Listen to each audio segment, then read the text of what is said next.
मगरबी साहिली इलाकों में तूफान की तबाही का जायजा लेने के लिए हुकूमत महाराष्ट्र में काबिनी वजीर असलम शेख ने महाराष्ट्र कांग्रेस कमेटी के सदर नाना पटोले के हमरा पालघर जिले का दौरा किया और तूफान से होने वाली तबाही का जायजा भी लिया। इस दौरान असलम शेख नाना पटोले ने वजीर आजम नरेंद्र मोदी के जरिए गुजरात का दौरा करने और मदद फराहम करने और रियासत महाराष्ट्र को नजरअंदाज करने के मामले पर मोदी हुकूमत को सख्त तनकीद का निशाना बनाया।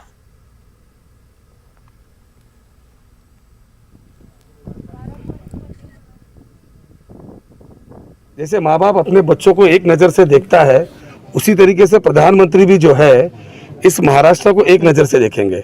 अगर वो हेलीकॉप्टर से विमान से घूम के गुजरात को पैकेज दे सकते हैं तो उसी तरीके से महाराष्ट्र को भी कुछ पैकेज दे।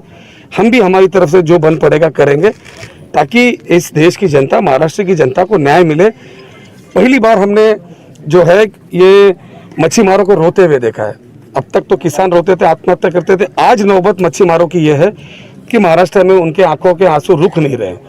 ऐसे में अगर मदद नहीं मिलेगी केंद्र सरकार से तो कब मिलेगी? बाराबंकी की गरीब नवाज मस्जिद इन्हदा मामले